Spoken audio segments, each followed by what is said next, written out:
Okay, ready?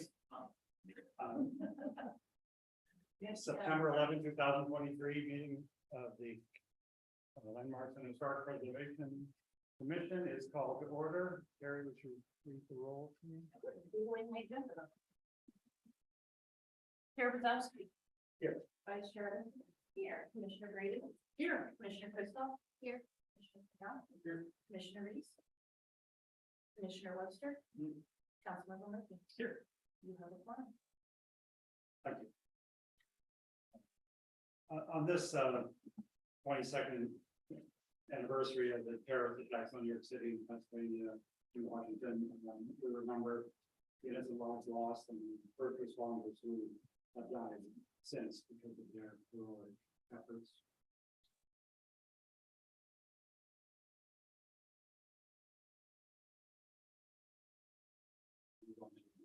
For this meeting, any directions or changes? We have one thing, Terry. Under sites to be covered by ordinance. Change the national list to the national register with capital on each. I can do that.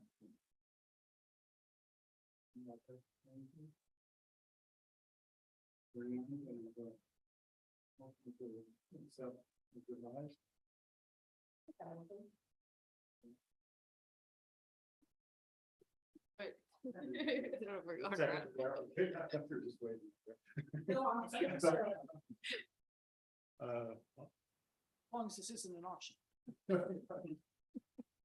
All in favor? Opposed? And it's passes with one. Thank you. We'll move on to Linda Mackey's presentation. Very pleased that her schedule and our schedule we're in sync. Linda is the certified local government manager of the New York State National Historic Preservation Office, and is with us via Zoom as here, and she's going to do a presentation. I'll have questions and answer period after that. Linda, do you want people here to introduce themselves, or would that be helpful to you? It doesn't matter what. Yeah, it'd be great if folks can introduce themselves.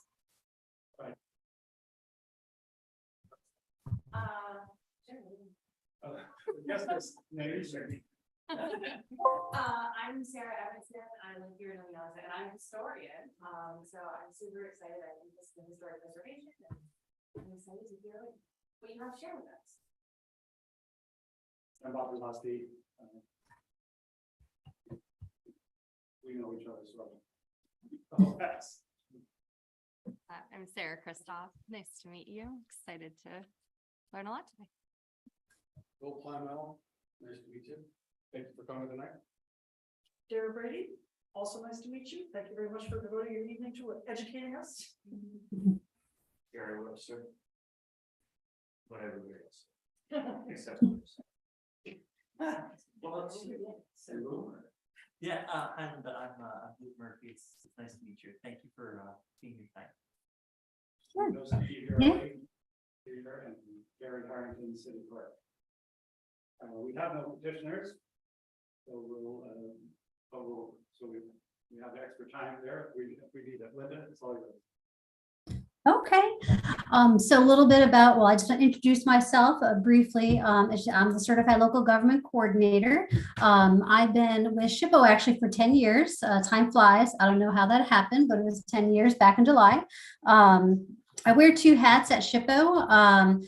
For the past like 8-9 years, I've been working under the Certified Local Government Program. I became the coordinator last fall. We had some staffing changes, retirements, and so I became the coordinator. So I have big plans once that's more my 100% only hat. Hopefully by the end of the year that'll happen, because my other hat, I'm in the Survey National Register unit.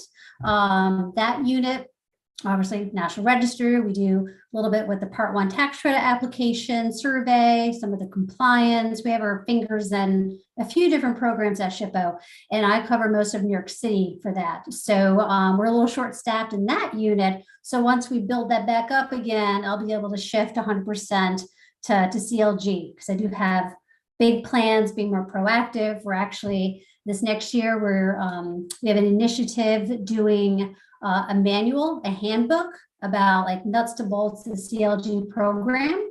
We have that introductory packet that is on our website, but that's like a hodgepodge of different things. And I'm like, I want something really formal, pretty. I want it, good for people being, new to the program, but existing CLGs as well. So within the next year, we'll have that, but more to come tonight. And I'll share my screen in a second.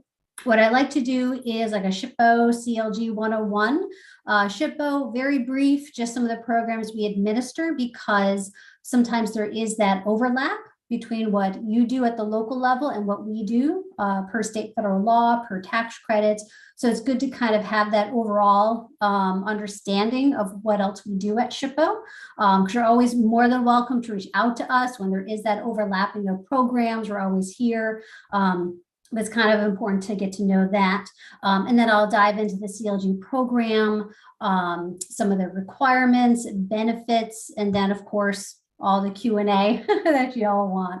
So let me see if I can share my screen. Let's see. Go and let me from current slide. There we go. Okay. So starting with federal programs, kind of the foundation of SHPO. We were established under the National Historic Preservation Act of 1966. So that created SHPOs. Every state has a SHPO. It established the National Register of Historic Places, Section 106 of the National Historic Preservation Act, the Federal Commercial Tax Credit Program, and in 1980, the Certified Local Government Program. And I will kind of have a few extra slides for some of these and upcoming. So on the state level, a lot of these mirror the federal programs. So we have the State Register of Historic Places. Mirroring that Section 106, we have Section 1409 of the New York State Historic Preservation Act. We have state commercial, and we have a state homeowner rehabilitation tax credit program. There are grants for restoration. These are geared more towards municipally owned National Register properties, National Register properties that are owned by nonprofits. We also do a lot of public outreach and education, kind of like tonight. We also do tax credit workshops. I've done a much larger SHPO 101 for a community before, so it's more of the educational component that we do. So Section 106 and 1409. So our review, SHPO review, is triggered by any state and or federal project that involves the funding, permitting, or licensing. So that is our trigger. Sometimes folks think, oh, it's on the National Register, we have to go to SHPO, but that's not the case. It's really, it doesn't matter whether it's listed or not. We haven't even looked at it yet. It is that funding, permitting, and licensing that triggers our review, because state federal agencies, per law, they must take into account their actions on historic resources. And the goal is always to avoid, minimize, or mitigate any adverse impacts. And historic resources, that does mean those that are eligible for listing on the National Register, and also those that are listed. So they are treated the same. And that determination of eligibility is part of that process. And that's part of what we do on my other hat in the Survey National Register unit. We identify those historic resources that might be impacted by a proposed project. And this is where sometimes there is that overlap with local review. It could be under seeker, but also could be a property in a local historic district or an individual landmark. And sometimes you might hear, oh, well, SHPO let me do it. And, SHPO said it was fine. And, you're always welcome in those cases like, hey, I think I want to reach out to SHPO and get an understanding of their review. And you can do that. You're more than welcome to do that. We can talk about that with you. I would direct you to, if you contacted me, I would direct you to the appropriate staff that are reviewing those projects, because we always want to have that open communication. So state and national register programs, that's the official list of resources that are significant at the local, state, and national levels. It includes just about everything and anything, but under different categories. So you got buildings, sites, structures. We include rural landscapes. It could be urban landscapes or boats. We have actually did a few boats, historic districts, of course. Generally, they must be over 50 years old. There is a consideration for less than 50, but there is the requirement of exceptional significance, and we could talk about that for an hour, but resources must retain integrity, so they must be able to convey that significance. If it's architecture, if it's associated with a significant person, event, development pattern, it must have enough integrity as far as materials and design, setting to convey that significance. So a lot of verbiage here, but this is like a side-by-side kind of a comparison of comparing the state and national register listing to local designation, because sometimes that is a point of confusion for property owners. Like, oh, this was already designated, or, so we try to clarify, the basis for each program. On the left, that is the state and national register that comes from state and federal law. It is primarily honorary. Property owners, if they're using their own funds, they can basically do whatever they want. They could, change out the windows, do whatever they want. They could do additions, they could even demolish, as long as they're using their own funds and they're complying with any municipal local codes. It does offer a measure of protection, and that's that section of 1409 and 106 review. Benefits. It does make property owners possibly, eligible for the state and federal historic tax credits. So incentive to do the right thing, retain the character defining features while continuing service of that building, but it's that incentive to rehabilitate versus making changes that would be, insensitive or incompatible to the building. And on the right side, as far as at the local level, that's really built into your local code, of course. So that's a regulatory role, just like your zoning and your planning. Because in the CLG program, it's not advisory. It's still that regulatory review. Each municipality, they do have their own ordinance. So some of the powers might vary a little bit, but under the CLG program, there are specific requirements. I do know that we have 76 CLGs statewide, but years ago, the Preservation League of New York State did a study. They did a survey of, who else out there has some type of legislation, preservation legislation. So there's probably around 200 municipalities statewide that have some type of legislation. It might be advisory, it could be just reviewing demolition, but they do have something. So that's where that, maybe the powers might vary. But under the CLG program, there are specific requirements, of course. Landmarking, y'all pretty much review more exterior changes. There is in the model code, and a lot of CLGs have this, to review interior, but that is a separate designation. And the only municipality, the only CLG that really does that is New York City. And they don't have too many, but it's limited to public spaces, spaces that are accessible to the public. So it would be maybe a hotel office lobby, it could be a theater space, it could be a restaurant interior, it could be, oh goodness, probably a reading room at the state library, probably. So there's spaces that specific ones within that building. Landmarks are not going to care about bathrooms, but usually it's really just exterior. Greater control, local level, you have greater control over change, over demolition, new construction.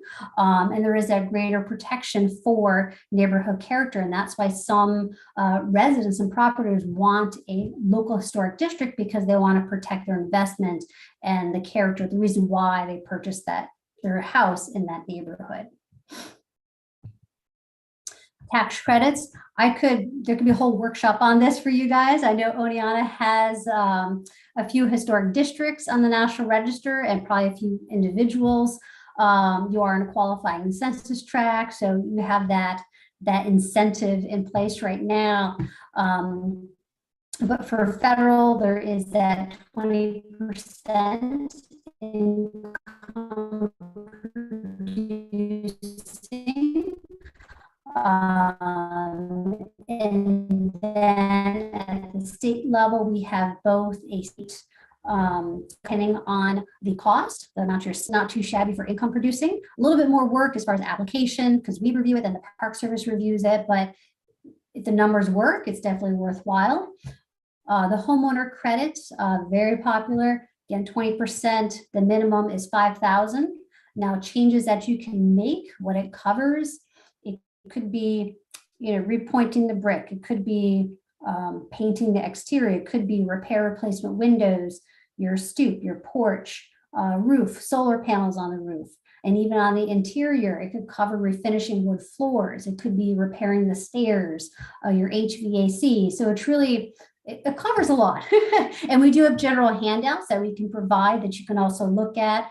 And I do see that some commissions do kind of promote this as well to some of the owners, because when you do have that overlap, it does help cover some of those costs when making changes.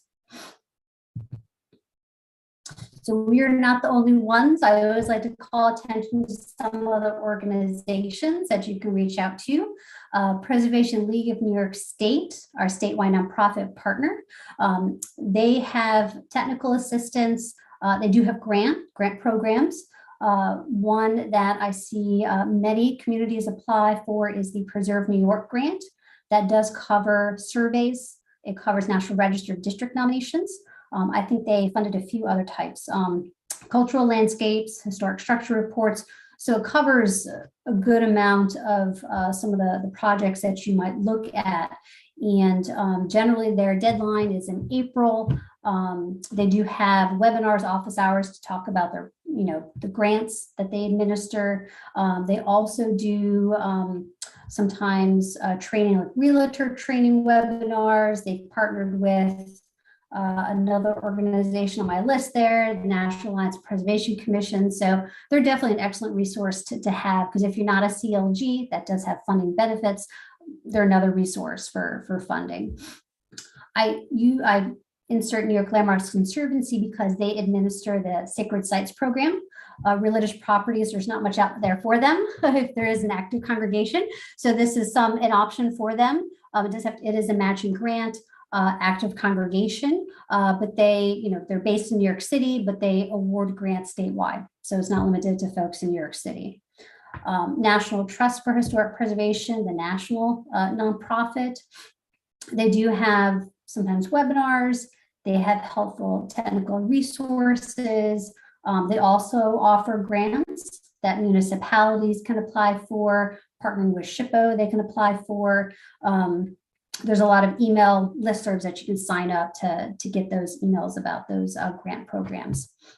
National Alliance of Preservation Commissions, they're a wonderful organization. We actually are probably going to partner with them again for our statewide preservation conference next May. They have technical guidance, they do webinars, and actually, when I do hear from them, I'm on their email listserv, but they do announce any training webinars. It could cover best practices. They've covered design review without staff assistance. They've covered various mid-century modern architecture. I always send out that notice to the CLGs to say, hey, here's a training opportunity for you. Their webinars, sometimes they're free. Sometimes they're maybe 10, 15 bucks, but they're recorded. So if you can't attend, you can watch it at a later time. But they also have an email listserv that I've actually posted recently a few times to their group, because you're communicating with folks just like you on commissions nationwide.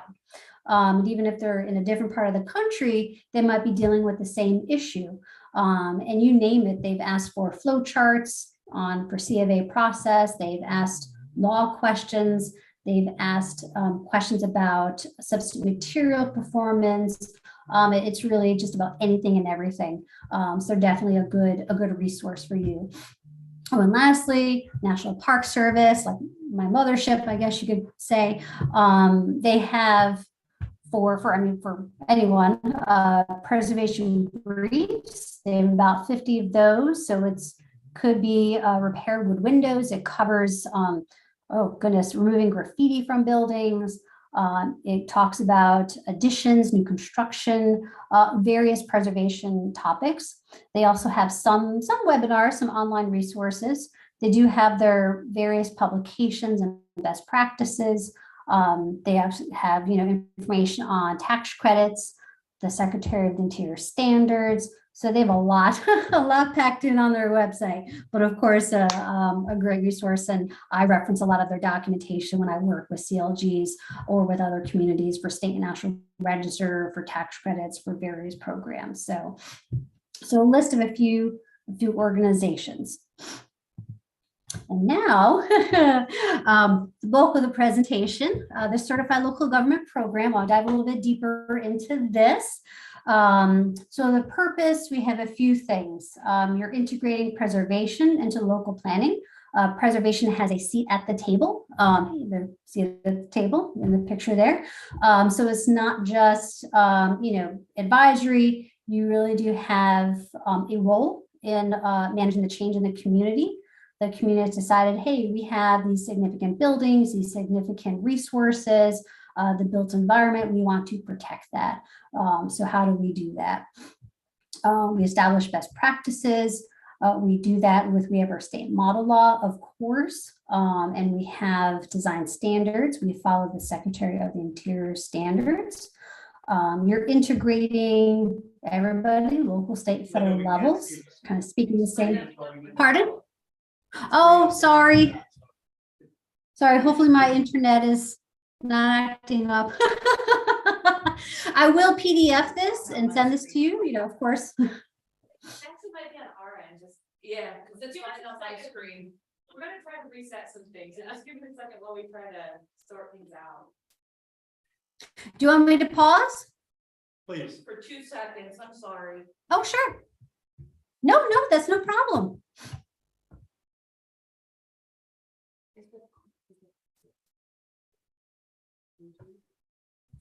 This is historic. Of course, at our meeting, of course. It's a person.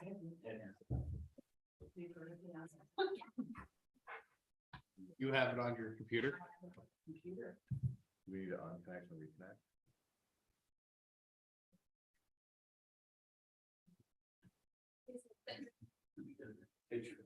It's the cord. It's direct, so I'm controlling the desktop that's in there. There's no reason it should be. So is this a Bluetooth issue? There's no Bluetooth connected, Okay, it's all hardwired. It's all hardwired. Except for your Where the HDMI. connection to the desktop. Yeah, that's the only wireless connection. There's no, It's going from the desktop in the computer. so, It's jiggles for. yeah, turn things off and on again, that's what Gates does. That's what I tried with the TV screen, hoping that would take care of it. Never No, that happens, ever. It's not. Well, just, that's the interesting part. I did. And I'm just like, oh, I did interesting. Well, no, the first part was. Yeah. Harry, can you fix this? Can you fix this? Well, Should we go on while you're doing that? Well, 1, 2, 3, I could log in with my phone. yeah. You have to make sure you turn your speaker off, but absolutely. So there's no Watch her on YouTube. Oh, yeah. It's Or fine. not, Zoom. It's through Zoom, right? It's through Zoom. Log in through Zoom. If you were able to use. Oh, I can do it. Yeah. Could we just watch through the YouTube feed? Carrie's done something.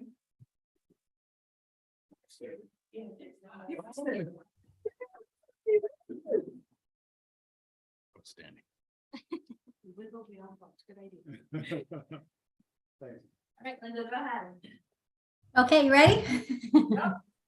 Okay, let's see. So a little bit brief on the foundation. So you probably heard this story probably a million times. So how did the CLGs come to be?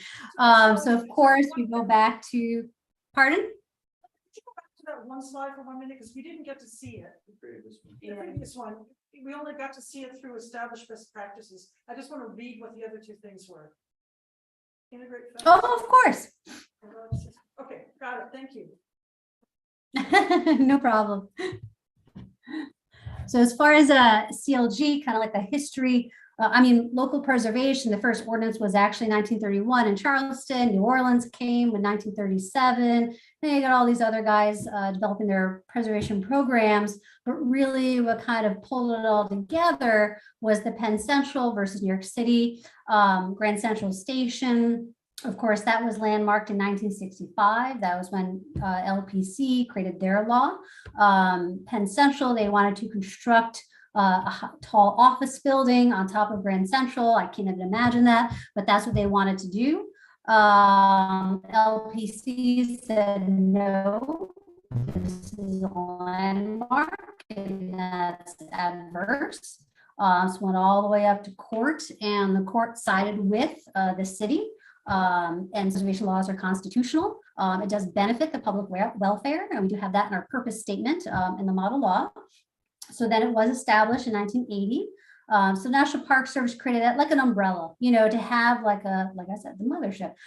So you don't have to be making it up as you go along. You have a template, you have a foundation, you have someone that's already been doing this for a while. So you can learn from other, pending what the state allows, but at least you have that overall umbrella, that resource.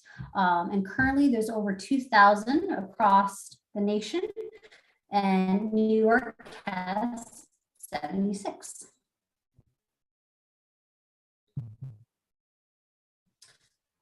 So there's not a lot nearby Oneonta, but I was like looking around neighboring counties. So you do have some neighbors that are CLGs. There might be others that do have some type of preservation legislation, but these are the nearby folks that do have our CLGs. We have Cooperstown, Herkimer, Vestal, Cobleskill. I'm kind of moving a little bit, closer to me with Schenectady, Albany, but we do have some neighbors. Who knows, maybe more on the way. So some of the requirements, and I pulled some of this language from the rules and regulations. So you want to create and enforce legislation where you designate and protect historic resources. And of course, that is based on the local criteria. That is your law, your process. And when you do propose to amend the code, because some things happen, people want to update certain things, nothing major. Some people want to update it a little bit more significantly because perhaps their law was based on the original one from the 1980s. We've come a long way. The one that we currently use is from 2014. So they want to make some big changes. It's really not to give the commission more power, but it's providing more clarity. You're fleshing things out a little bit more because we all know with respect to the law, language is very important. Establishing, maintaining a qualified preservation commission. So you want to have your qualified body. Sometimes the requirements, it does vary, but of course the minimum is a commitment in interest to the program. We do have a questionnaire if commissioners do not have resumes. I know that's some people just use their cover letter expressing interest, and that's perfectly fine too, but that is the minimum.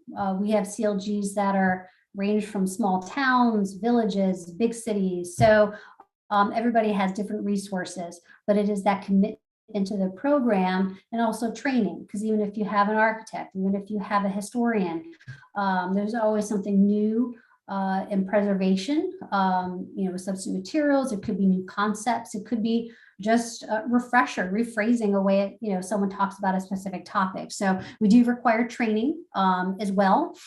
And that can be by myself at the request of the commission, or like I said, I do share webinars of interest to CLGs. It could be from the NAPAC organization. I've shared some that were from the National Trust. They did some about cemetery preservation, which was interesting. The National Park Service sometimes does more technical ones as well. But if I hear something, I'll share it. But we also do training as part of our statewide preservation conference. Again, next year it's going to be in May. Usually the day before the whole conference is when we do that training. And we try and tweak it a little something different every year. I think this year we're going to reach out to folks to see kind of what they're interested in. And then my goal is to make it a little more interactive and fun. NAPAC will likely do the sessions, but I want it to be informative and benefit, everybody. And that as a CLG, we would offer scholarships, first come, first serve basis to commissioners, support staff from each CLG. So I'm jumping ahead to benefits, but that's okay because it's training. So other requirements, maintaining a system for survey and inventory of historic properties. So surveys, it really is a planning document, a planning tool.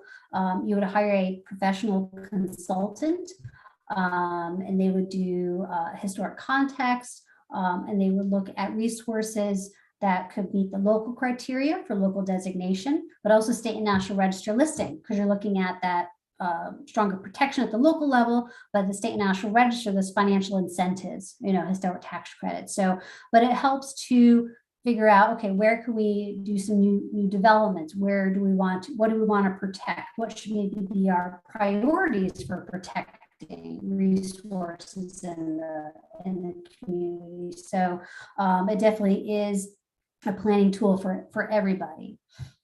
Public participation. This is, I think all municipal boards have to comply with this. Basically, open meetings law. You always want a transparent and fair review process. That's for any board. It helps with public awareness and appreciation for built and cultural, your built environment, your sense of place.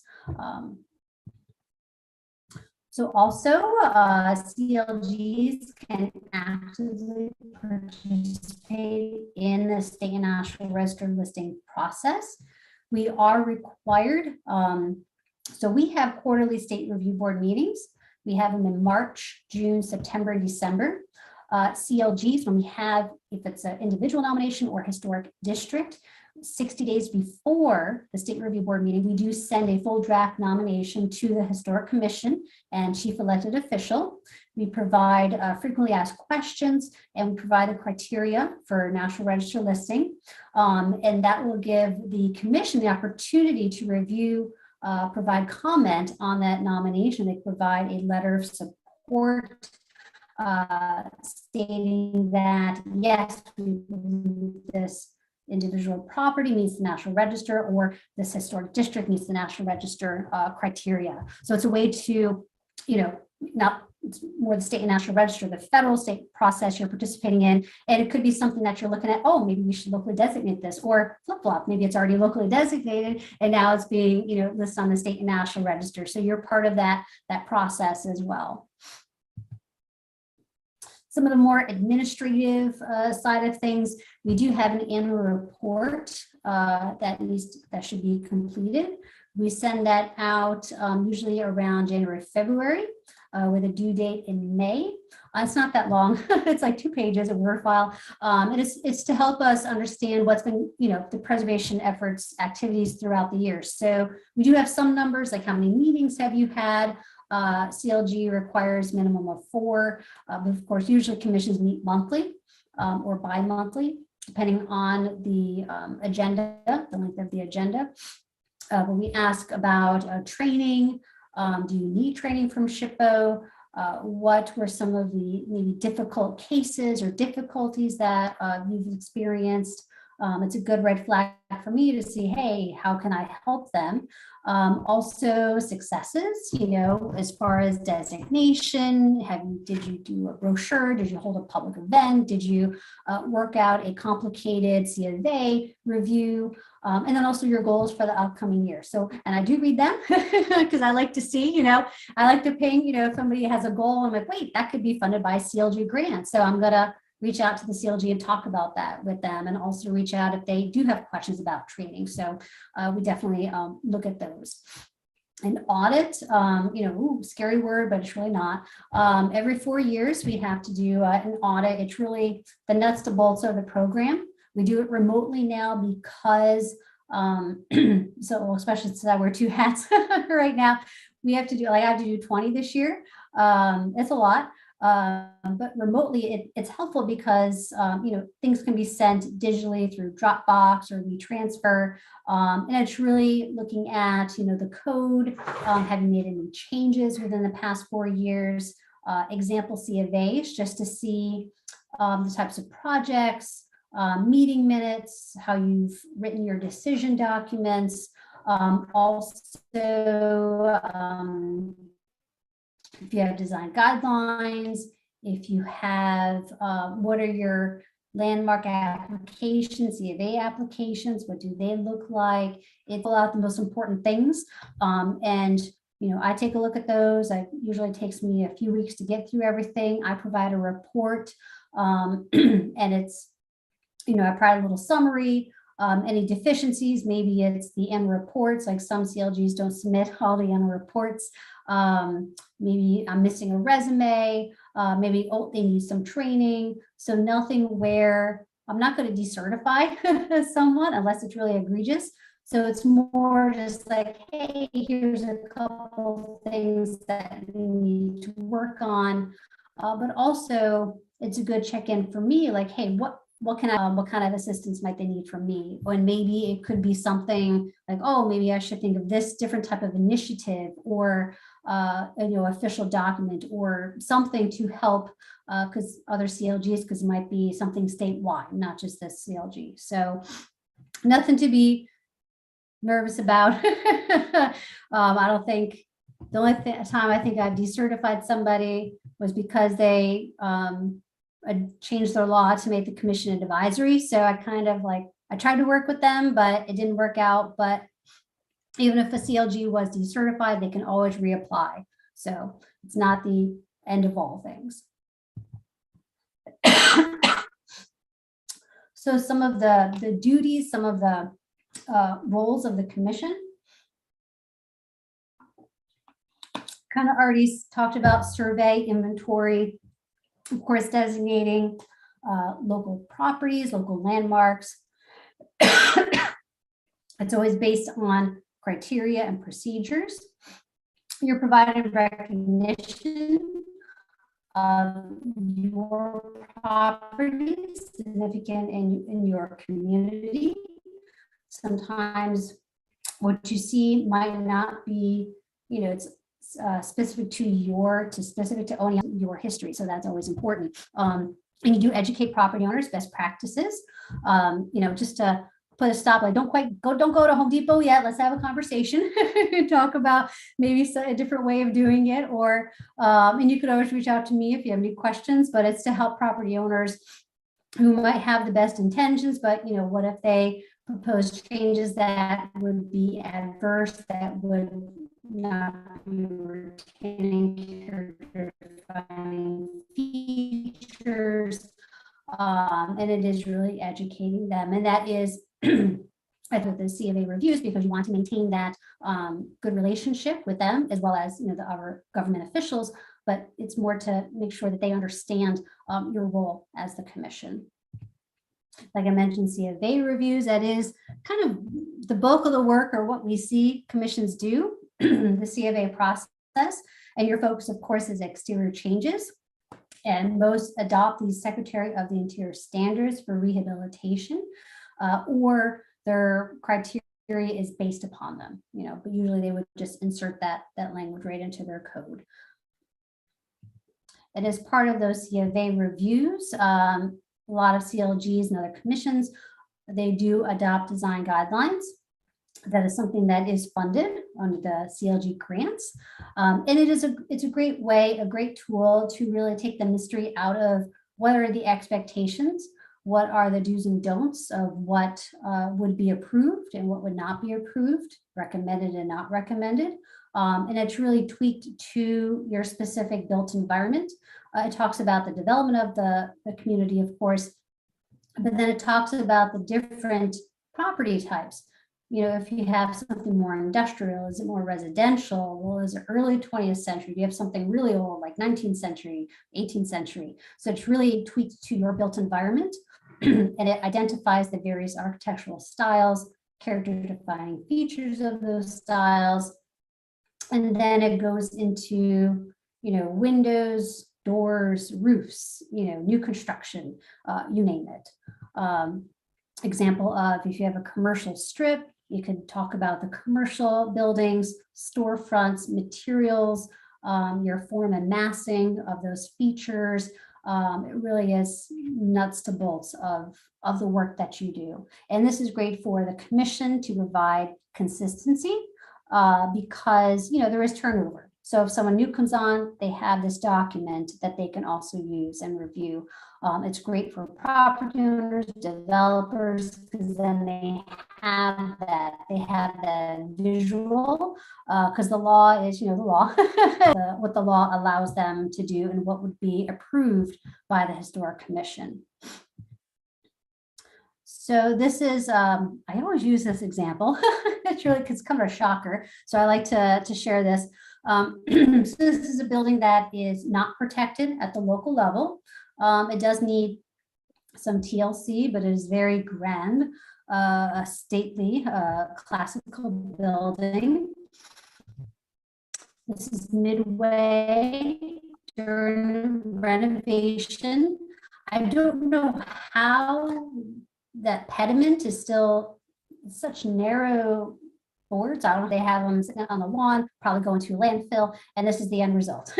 So this is why, yes, you have a building that is in shape, but you've lost that character defining feature. You've lost those columns. You've lost that stately architectural elements of this building. So it's completely, you see what it used to be kind of by the pediment, but the rest of it is gone. So if this was protected, there could have been a way to say, okay, these columns need to be repaired, or maybe this one is rotted, so we need to find a replacement in a fiberglass material. They can make a mold to actually have that fluted column.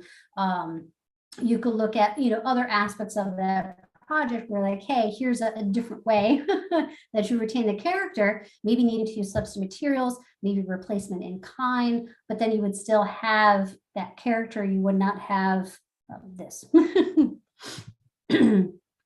So of course, new construction in historic districts, design guidelines can help with that. Of course, you're there to really manage that change, new construction, new additions, that's going to happen.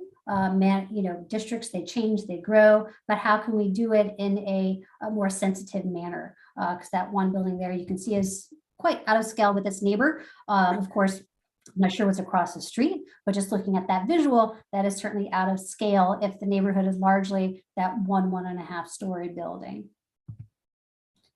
And these are some examples of some of these sketch drawings that you might find in design guidelines that talk about massing, size, scale, and setback.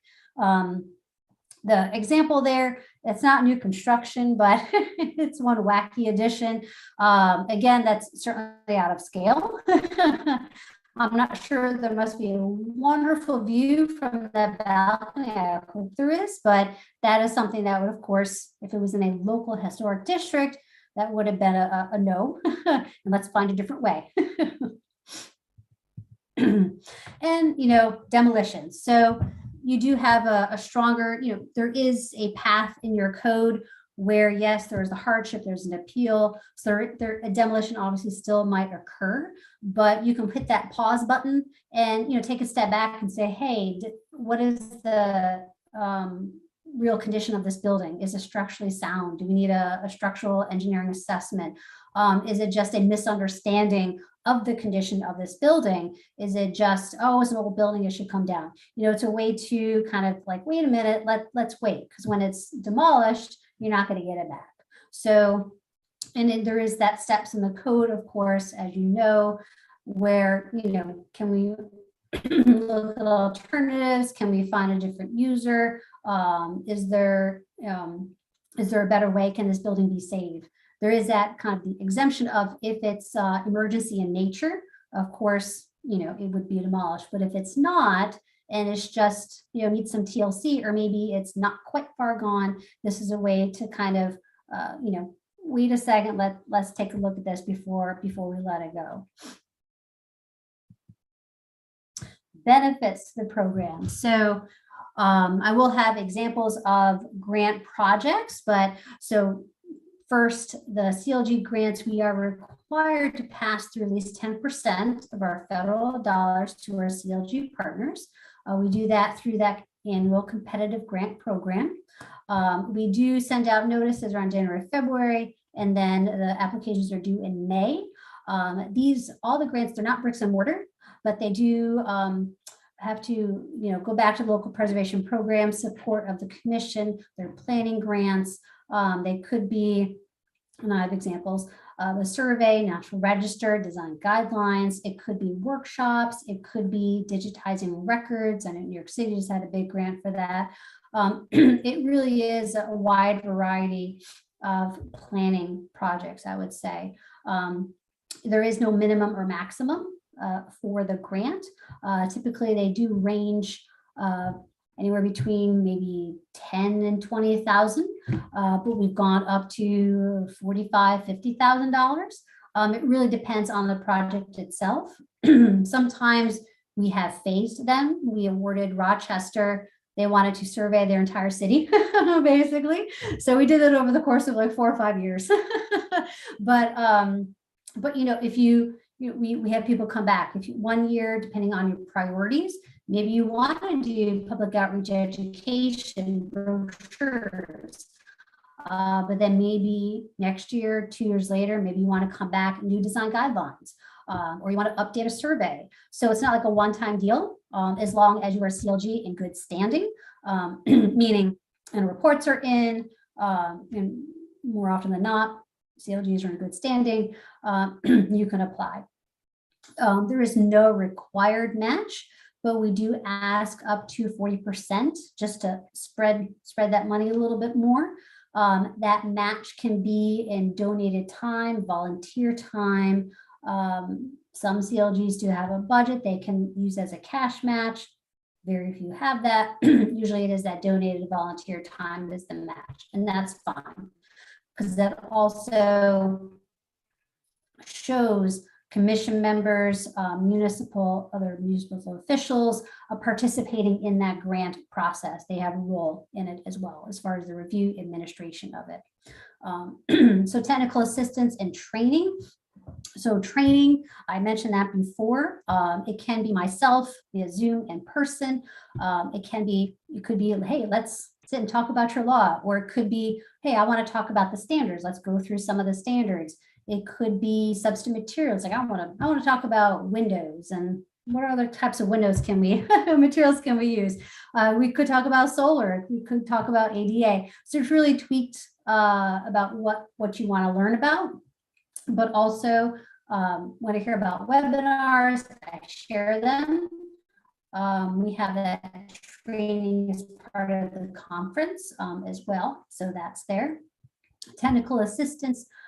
If there is a complicated project, maybe you want an advisory opinion, I can offer that. I can also assist, if there is a local issue, if maybe there's an issue with overlapping projects, maybe it could be like I did one for a community where there was SHPO and local review. And I think the applicant they said, oh, SHPO's fine, it's fine. It was almost like superseded the local review, which is not. So I had to draft a letter to explain that. I've also drafted letters to support the commission in their decision to, I had one in a CLG where folks, they are already ordered windows for their building, but they hadn't submitted a C of A yet. So we had to take a little step back and say, need to make sure that all those windows need to be, replaced, maybe they need to be repaired. So commission a little bit of SHPO backing with their decision. So it really is, I'm here for that kind of assistance. And so some of the grants I did mention, a list of some of the various topics, grant ideas. A National Register nominations, that's really a district nomination. The training, that's more regional. This past year, the town of Amherst was awarded a grant. They did it through with, and they invited nearby CLGs and commissions in, I think it was Erie and Niagara County. So we had a good 8 commissions attend these roundtable discussions, which is great. So it's something like that for training. And I have more examples on the subsequent slides. Brochures, we love them. They're easy. And these can be, you know, talk about the work of the commission, the C of A process, what is local designation. You know, that's a fun old one. Can I paint my house purple? Yes, you can. Painting is really, unless it's a masonry building, we don't care. But it's something that informative for property owners. Albany did one on sustainability and energy efficiency. So it wasn't just for the landmarks, but other property owners, because they do have many early buildings like yourself. So this is something that briefly can talk about ways for energy efficiency in your home. So it's not just C of A's, but it could be something that just might be a popular topic among property owners.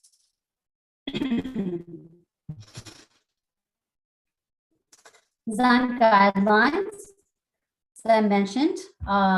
So these are great because, you know, obviously it helps everybody and officials, so they know this is how the commission reviews the projects, and of course homeowners and developers, so they know what what are the expectations as far as the windows, the doors.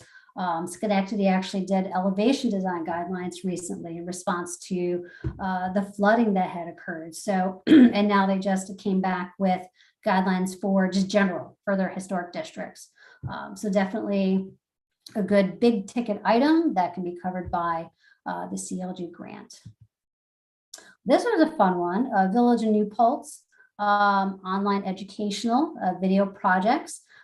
It was 5 videos that talked about the basis for the law. They actually came up, the chair and the videographer came up to People's Island and interviewed my predecessor, probably know, Julian Adams, about the code.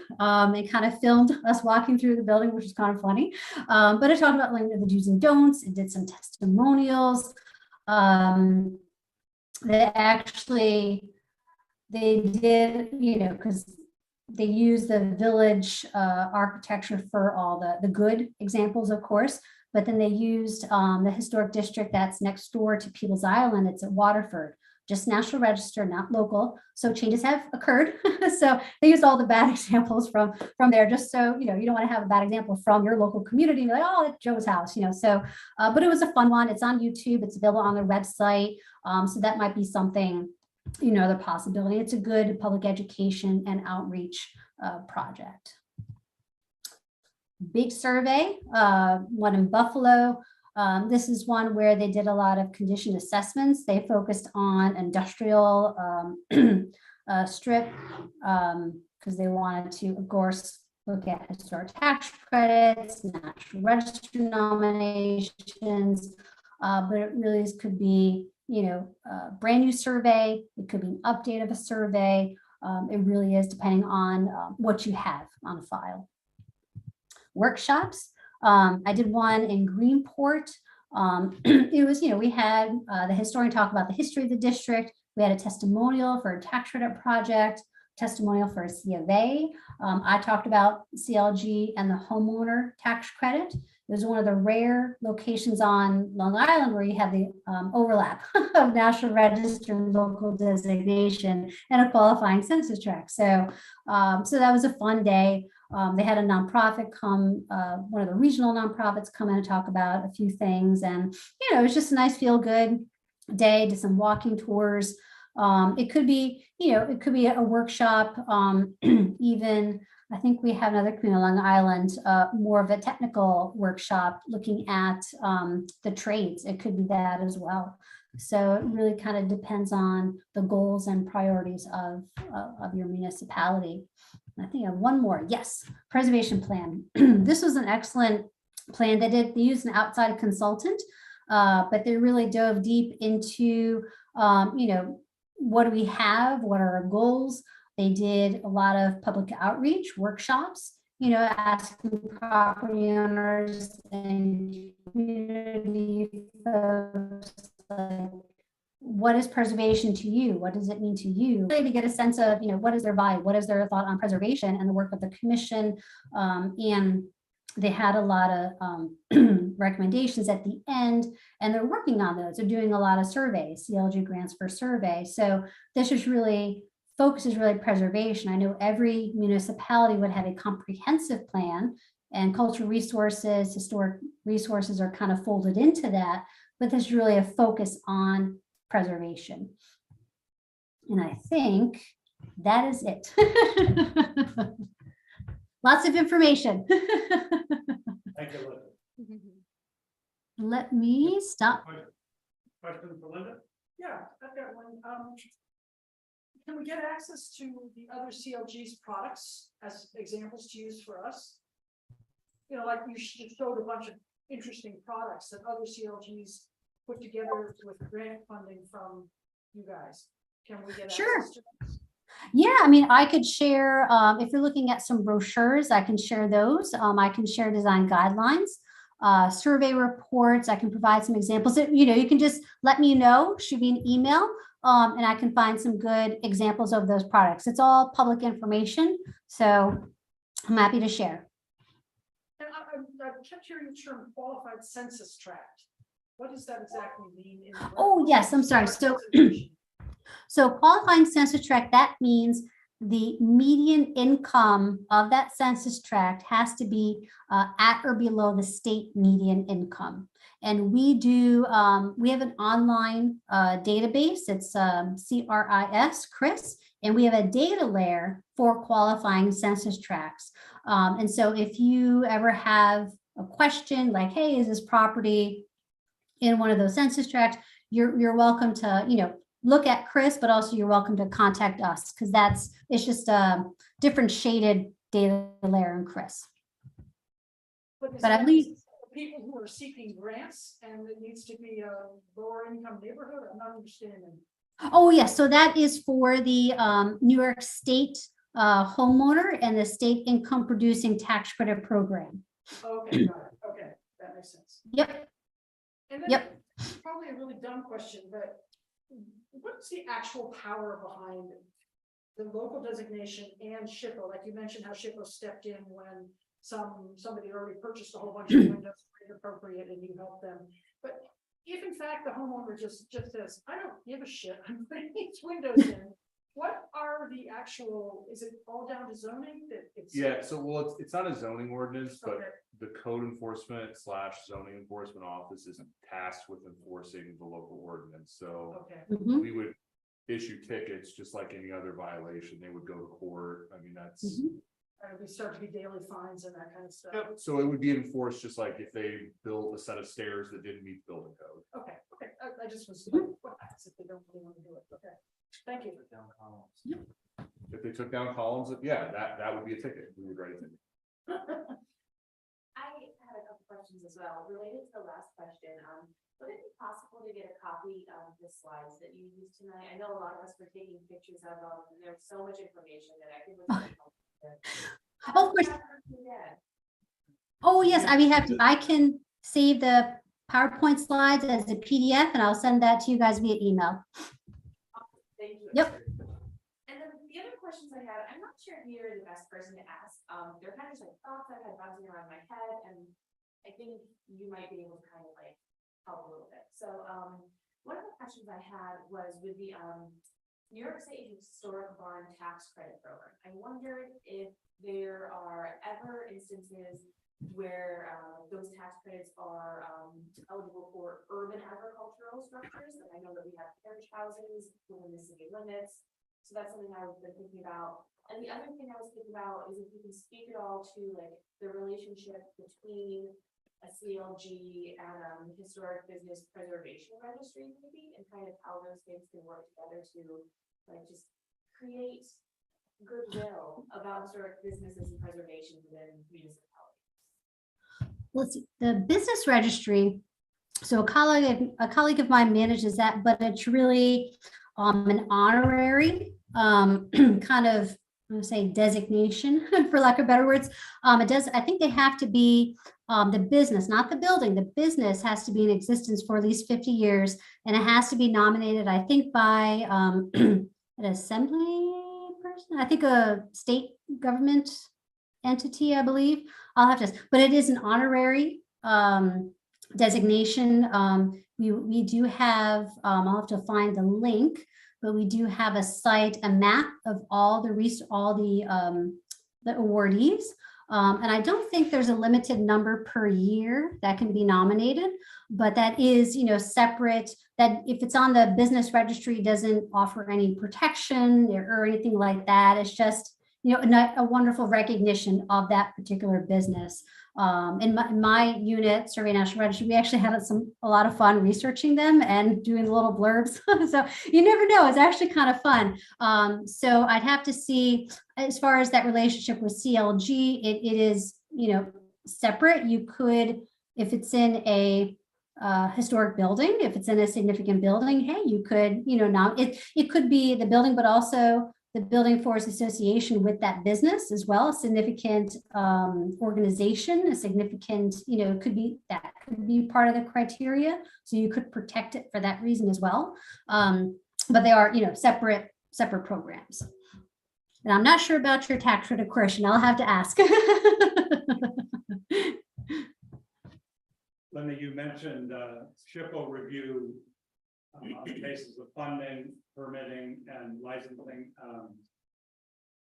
We mostly think about it based on funding, and I guess seeker would be an example of permitting, but what was the other examples of licensing and permitting? Oh, I think like FCC. Pardon? FCC. The for cell towers, building co-locations, that's the main one for licensing. For permitting, the most common ones is, DEC, Army Corps, DOT permitting. Trying to think of, we have a long list of agencies and Chris. But those are the most common ones. Thank you. Yep. Another question, it's kind of a downer question. I hope it doesn't sour the mood. Has there been any certified local governments that have failed of the, say, 70, whatever, 74 in New York State? Has there been any that have failed or not been able to? Decertified? Yeah. We have, And why? so I did have one, actually two this year. One was decertified because they did amend their code and rendered the Historic Commission as an advisory committee. So they no longer had the C of A reviews and no longer had the power to designate and protect resources. It was just advisory. And that doesn't fit in the CLG program. That is not a compliance. And I did try and work with the commission and the other government officials, but it was the decision that they made. But I said, you guys are always welcome. If things change, administrations change, they could reapply. Because we did actually, a CLG, they were decertified by my predecessor because there were issues with code enforcement, not enforcing the code. So the C of A's did not go to the Historic Commission. So changes were happening and there was no oversight. There was no approvals. There was no violations. So it wasn't, they weren't enforcing the code. So they were decertified because of that. And that was learned through the audit process. But they did actually, that same CLG did reapply this year.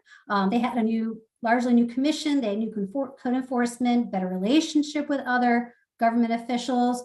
So I'm like, okay, welcome back to the program. So, and I think another one that was decertified this year, there was a couple issues. One being there was that overlap of a state, federal, I think it was a state permitted project, a large subdivision in the local district. So the commission obviously had a role to play, and so did we. And I think it was controversial regardless at the local level. A lot of residents didn't want this. And I think that the municipality was, at least the government, the chief elected official wasn't keen on the preservation, their role in the review. So they weren't even given the opportunity to comment and just fulfill their role, per the code. And actually, 3 commission members resigned. So they only had 2, so they didn't have a quorum. And then I did try and reach out a few times, no response. So I'm like, hey, I'm here to help. What do you need? I see that you only have 2 people. There's this, conflict with this project, because I'm not going to be pointing the finger like I want to help. I want to see if there's a way to mediate. But I didn't receive a response. My director at the time, we sent the information out to do an audit. They never responded. So the lack of response was an indicator that, we tried our best. There was no response. We had it documented and we decertified them. So, those are more the egregious things. The more common things, we've had some villages dissolve into a town. And so because the village no longer exists, they get decertified, but then the town can come in and apply for CLG status. And that's what they normally do. So no issue there. It's just kind of the process. Those are the ones I think that jump out as far as recent. I'm not going to decertify somebody for, missing some training. I'm not going to decertify a CLG if they missed an annual report. That's stuff happens. It's more that egregious activities, things where, we try and have that communication. I try and help. And even if, it might not even be the commission, it might just be maybe the administration at the time is not as supportive of preservation. So then, unfortunately, it takes a back seat to other things.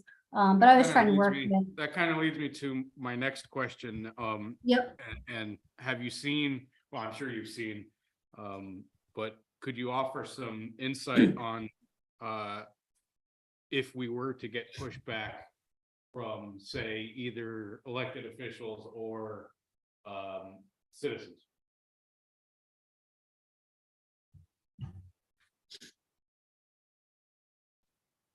Well, depending in education is very important. One thing, as far as maintaining relationship with other government, like the chief elected official, other boards, what some commissions do is maybe a annual report, or maybe, maybe you might send it 2 times a year, just, listing the things that they've accomplished. Like, hey, we've approved X number of C of A's, and we've done this, and we've done this public outreach. And, so some things that you can show in a positive way, like, hey, look, all the good things that we're doing. We haven't denied any C of A's. We're moving things through. We're working with owners. We're not delaying projects, keeping that, that notice, that education to the other government officials as well, so that they have better understanding of your role in the process. That can be beneficial, having meetings with them, but I can also step in depending on who you're getting pushback from. Like, that's something where I could step in, or if there is, we've had the league come in and do like a presentation or attend a meeting. I could attend a meeting. So there's ways to help depending on the issue. It could be me on a conference call, it could be a letter, it could be in person, and just figuring out the best path forward. So that's kind of what we're here for. Thank you.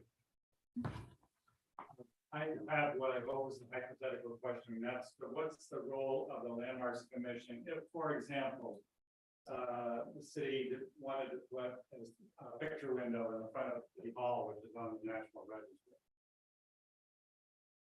If the city hall if it's only in the National Register and not locally designated, they would not have to submit a C of A. You could, submit advisory comments like, hey, you're going to be doing this. You could make some kind of a comment to them, just advisory. But if it's not locally landmarked, and I think there is a clause, actually, I have to look at your code, they wouldn't have to come to you for approval. It would be nice in good faith. I mean, in theory, the downtown would be a local landmark and that would Right. be, and our code specifically says that we are. Okay. required to Comply with our own ordinance. So, I guess I have a question if I can throw it out there. I'm not on the commission, so. But critically important to the commission. What in your opinion is the best course of action as far as should we begin landmarking local districts, or should we finish our CLG application and wait for that process to be completed? Because we have adopted an ordinance and we have obviously built a commission. We actually just completed a reconnaissance level survey of the whole city for Oh, wonderful. yeah, we actually did that through the Preservation League, so that was really Oh, nice. exciting. We have a plan for districts that we intend to make local districts. Mhm. So I guess my question is, should we landmark those local districts first or wait to complete the CLG application, which I know it's later in our agenda. We have it done except the resumes. We just have to finish the resume section and then we would be ready to submit. I mean, you can move forward and designate them now if you want, because you're doing it per the local law. So whether you're a CLG or not, you have that power to do that. So if you wanted to move forward, you can certainly do so. So there's no advantage or disadvantage to one or the other. Nope. Okay. And then I had a kind of a follow-up question, not to that, but like I kind of abstractly talked about this our last meeting. So we have like probably areas in the city that could become local districts, if not national registered districts in the future.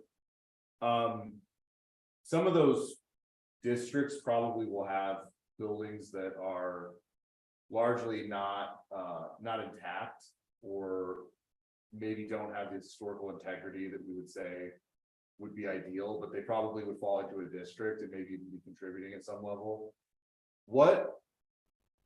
Is there a process within the local, like kind of the local districting and like the local ordinance section where we can, without being able to say this in a better way, like have a lesser or lower standard of like material review for those? So like theoretically, if you have a house that has aluminum siding on it, that hasn't had anything but aluminum siding on it for 100 years. Mhm. What is the review standard for someone being like, I want to replace this with new siding? Are we regulating that as like you're gonna have to replace with, wood or like hardy plank, or like, because I know there's like the National Park Service has like a whole thing on vinyl siding on historic structures. And I mean, like what standard of review would you, or are we able to say like, okay, these districts are at one standard, but this district is maybe the different one based on like the kind of material that's intact at the property?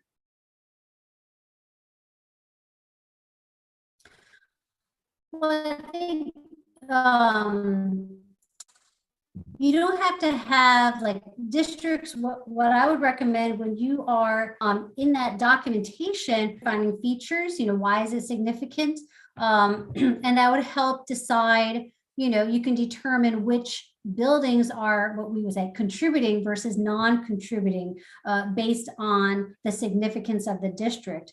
Because sometimes it's not going to be some, big fancy, early 20th century, whatever. It could be more modest buildings, or it could be a mix.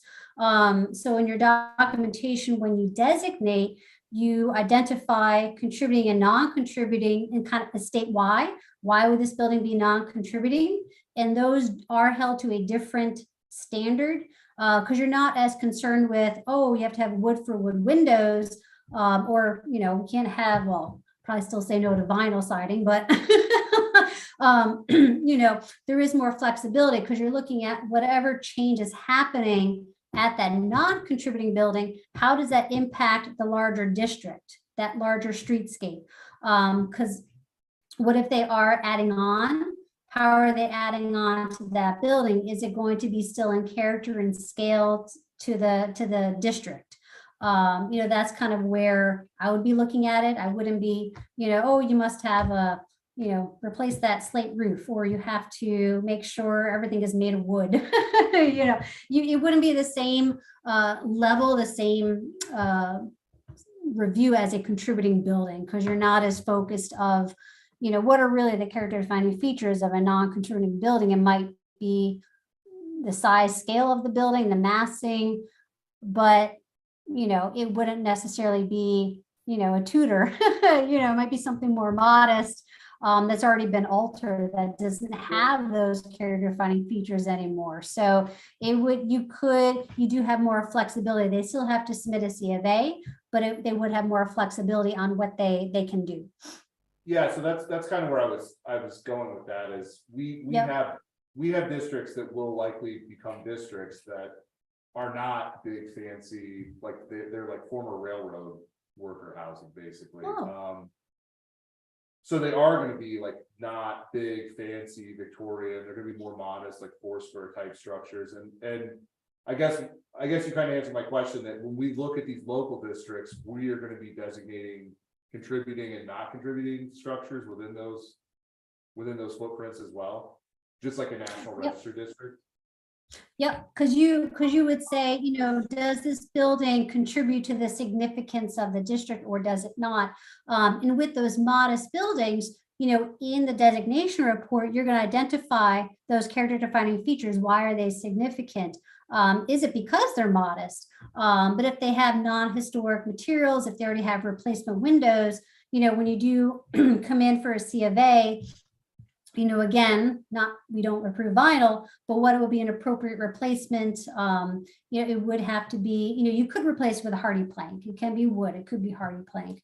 It could be still the asphalt shingle roof. That's fine.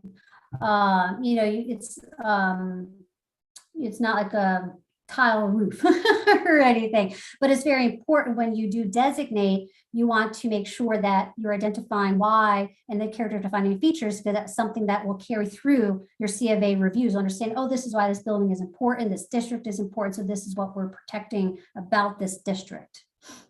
And you could have design guidelines that are specific to that district as well. Yeah, that's definitely going to be something we kind of look into. Along those lines, if you designated the property as non-contributing, does that affect their ability to get tax credits? If they wanted to go and sort of strip off all the aluminum siding and go back to cladding or hardy plank or whatever? Non-contributing to National Register districts are not eligible for the tax credit. Okay. What about local districts? Are there any state tax credits? Nope, they have to be, if you do have, I didn't talk about this, another process. So when you do have, if you go through the local district process first, you do have options as far as tax credits. You could then go through the National Register process, the full districts, the boundaries, if they meet the National Register criteria as they are, then there is this process called certifying a local historic district. And that can sometimes be a bit more streamlined than National Register listing. This has been in place for a long time. And so what it is, you're not filling out a National Register form, you're still preparing a report, but it states, your description, significance, and how does this local district meet the National Register criteria. You don't have to go through the notification process. You don't have to prepare the nomination, go to the state review board. You would have a professional consultant do this, but they would prepare that report We review it at SHPO, then we send it to the Park Service. And then they say, yes, this meets the National Register criteria. It is certified. That terminology, they call it a certified structure. So it can be a little confusing with the certified local government program. I wish they broke out a thesaurus and did something different with their language, but, and I can share a handout about that certification process with you, the requirements, because that is like option B for access to the tax credits. If you have a local district that meets the National Register criteria. So that is also, that's an option. That would be great. Thank you. Yep. Are there other questions? Hearing none. Thank you very much, Linda. Really appreciate it, your time and. Oh, you're welcome. And I'm sure we'll be in. Happy to be, I wish I was in person. Another time. Please. Thank you. All right. Thanks, Linda. Thank you. Bye. Bye.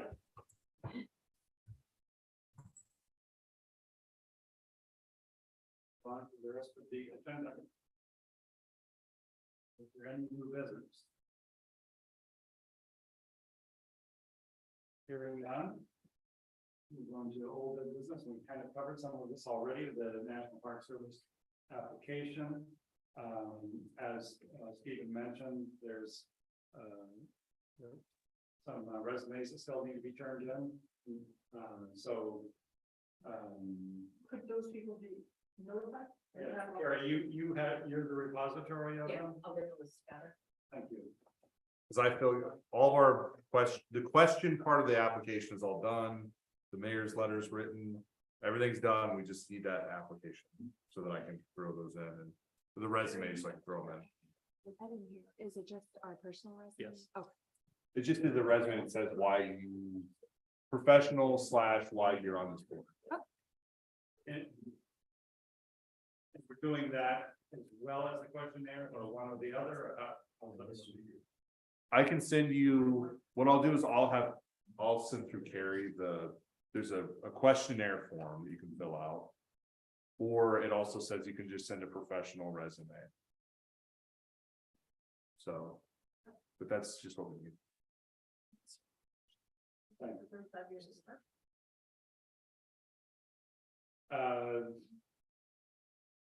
The public meeting and the FAQ. Where the folks feel like we are with the public meeting.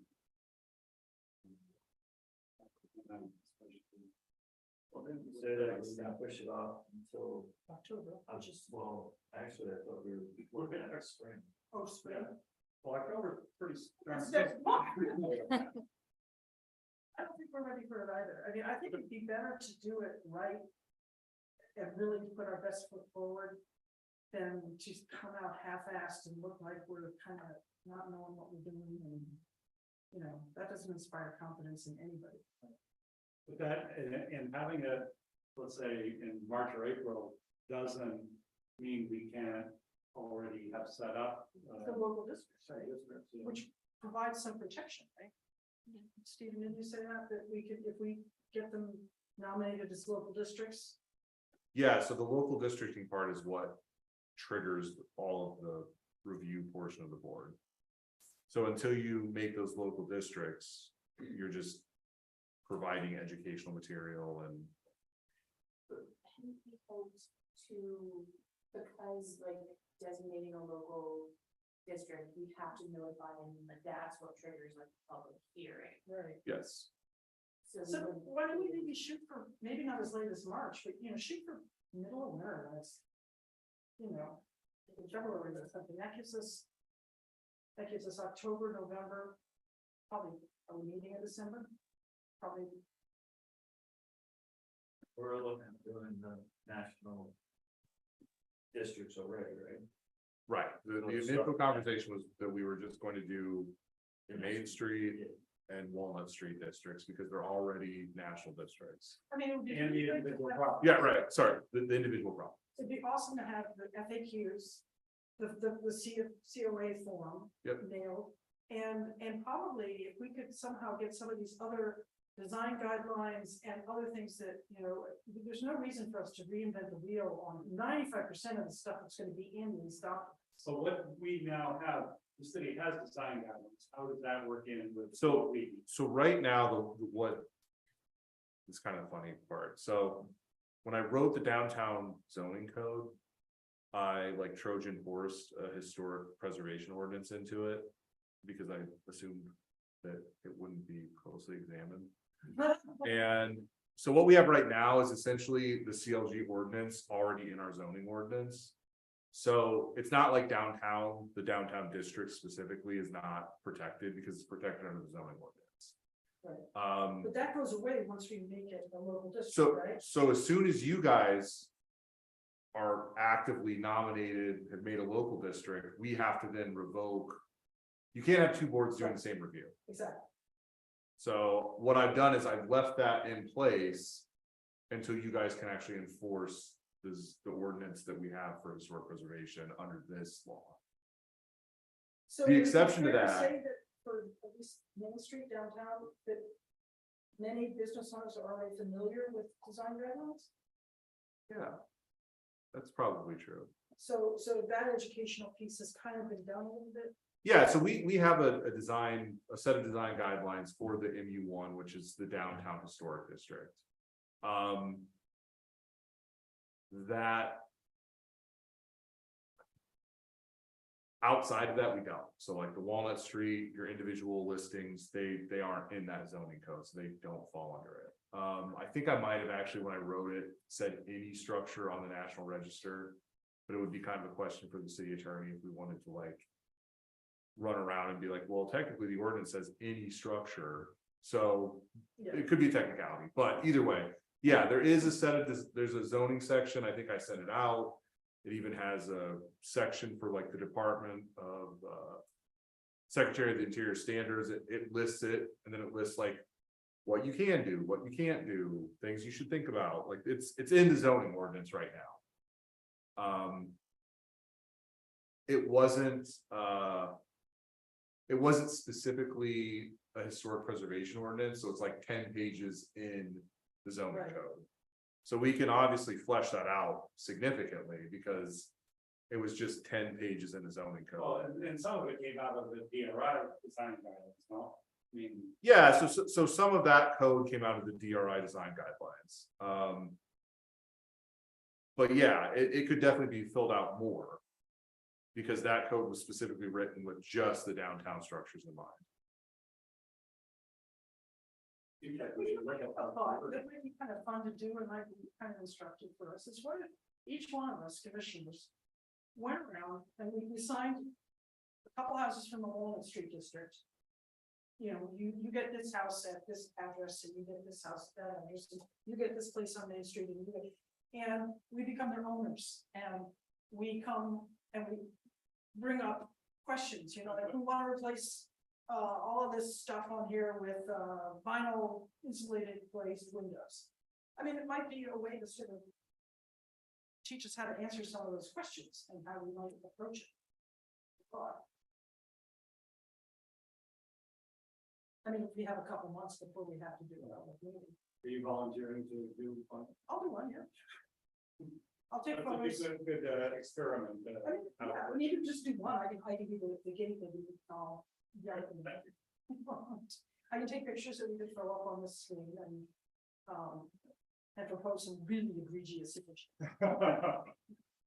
Wait, can we nominate a house too? Tell me what happened, tell me what happened. You know which one it is. I'm not gonna say anything. Somebody's doing a really nice job on Maple Street, up there towards the top. Oh, yeah, that's on our block. That's gorgeous. They're doing a really beautiful job on that. Do you know who the contractor is? Yeah, it's Lakeview Builders. Yeah, they did a nice job. They did actually, so the interesting and pertinent to this. There's a house on Walnut Street that has big columns, like the big like Corinthian type. It's on the corner of one of the. Towards the end of Walnut Yeah. Street, if you're going It's on toward, all that. yeah, Yes. so the same contractor that's doing the portion on Maple and Cedar. Replaced those columns in Okay. kind. So those are replacement columns. You're talking about the one next to Bravo, right? Yeah, the one that's next, Not the one, the one that's next to the Catholic Church. yeah, Oh, I see. yeah. That has the giant white columns on it. Yeah, that same contractor replaced those columns. So you can do it. You just have to hire the right guy.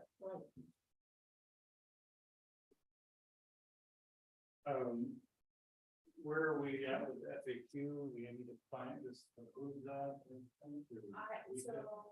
I haven't had a chance to work on it since, the beginning of this, just as I was away and moving. So now I'm back, I will pick back up and do the. I wanted to get together, and put them together, I mean, it would be easier to brainstorm some of the questions and stuff. Well, that's probably all. A lot of stuff you just saw today. Well, that's, yeah, that's the thing too, because I had a lot of comments from you folks, and I looked, a lot of the materials that you referenced are available online. So I was able to pull them up, and I think that's a great idea, you just go through and see what other people also. Right, yeah, that's the thing, is why, That's yeah. the thing right now, there's enough. There are. I mean, what percentage, that's right here in New York State, and you see on the doing it, so. But they each have slightly different, like, legalities, correct? Yeah, there's slightly different ordinances, but most of it is But redundant. for what we're talking about, in terms of the material that we educate people with, it's out there, just need to tweak it to our particular little flavor of what we are. I would think they would look at things that have college. Yeah, I mean, the exceptions you run into is like, yeah, because of student housing. like Schenectady is weird because their CLG ordinance predates the current CLG ordinance requirements. So what you'll find is that some of these older CLG communities, their ordinances wouldn't pass now. But they've been like grandfathered through the program because they can't. So like, Schenectady's, I think there's a whole thing where the city council can override. The zoning board can override some of their historic preservation ordinance, like, it's really weird because. When I talked to SHPO about how that is done, they were like, no, you can't do that. That's a pre-existing, non-conforming CLG ordinance that they've just never changed. Which just kind of floats through, so. Yes, most of the ordinances are the same, but there are like differences depending on the ages of the ordinance. Well, so I know, one of the ones that, Linda had up was the Village of Pittsburgh, which is, and that's near Rochester, and I was able to pull that one up. Like, that document is gorgeous. Well, there's more money in Pittsburgh than. County. Their money is our game, so I can pull off this document, because I really like the way they organize it, so I can, send them it around. Someone was good, that'd be great. Just put a typo in, you don't have to worry. Well, the other thing you can't consider is that the CLG program, because it's national. The ordinances are gonna largely mirror no matter what state you're in, because.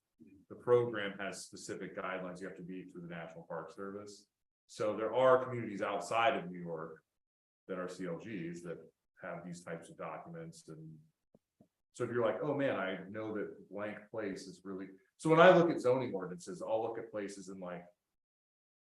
Like you said, places with colleges, so like if I'm like, oh man, what is,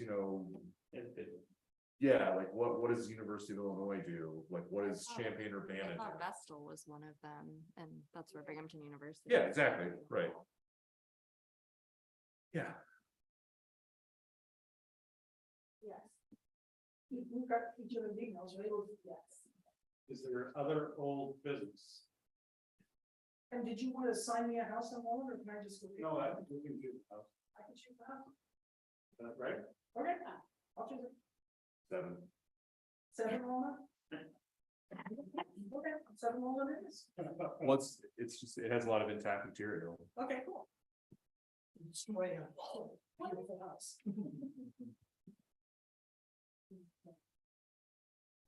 Open discussion.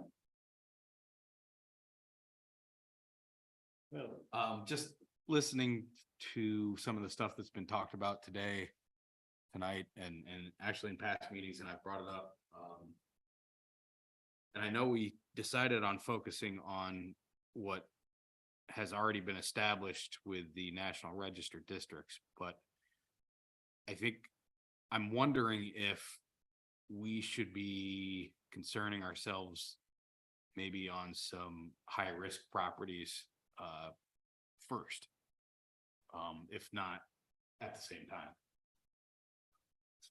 I tend to agree. I think that has merit, but what I will say is it might be best to like trial run it with the established districts. So we can kind of like get like that like public noticing, like public hearing under adults before we have to deal with the high risk ones. Cause like, I don't, if we could speed things up, that would be. Well, I wonder if we couldn't put together basically a very simple spreadsheet that listed high-risk buildings and whether they're already in the National Register. Because if they're not in the National Register, I mean, we can still make them a locally landmarked building, right? Yes, Yeah, that's true. But they won't get federal tax credits or any of that. yes. So, And that's what I'm, Is that what you're getting at? yeah, that's what I'm getting at exactly, is stuff that may not be on the national register. I mean, like Yeah. Stella Loomis is It's not on the register. not on the registry, but it's not in, any district. It's nothing. It's for sale, Right. so somebody could buy it and tear it down. and there are even some buildings that are not maybe high risk. I think of the Century Progress home on Union Street. That Yeah, probably should be on some list to protect it right away. yeah, the That aluminum one. Indian steel? Yeah, that's a really cool. And the Roundhouse Smokestack. I'd like to see them. But yeah, I like the spreadsheet idea. To have there in case we need to pull it out sometime. I mean, one other thing you can think about outside of just the national tax credits is the 444A law, which it essentially offsets your local tax. It offsets reassessment values for like 10 years, basically. And that is something that if we were to pass that locally, it doesn't have to be on the national register. All it requires is that anything they do that is being reassessed goes through an architectural review board. So that is something that we could enact locally that would provide, some tax relief. Yeah. So for like me, like I'm doing a significant amount of work on the outside of my house. I'm sure it will reassess much higher when it's completed than what it is right now.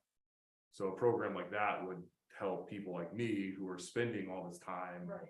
and money that do not live in a house that's on the national register, that I'm not getting tax credits. But you have to recuse yourself because you can enforce that. I'm the most critical of my own work, so.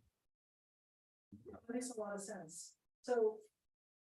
All do we have to do anything to make that happen? We would have to research it, it would have to go through council, but that is a program that now that we have an architectural review board, people could take advantage of. Oh, got it, because we now have the board to do Yeah. that. And I don't know if having a liaison to the council is very common, but I think your role is in part keeping council informed of what we're doing.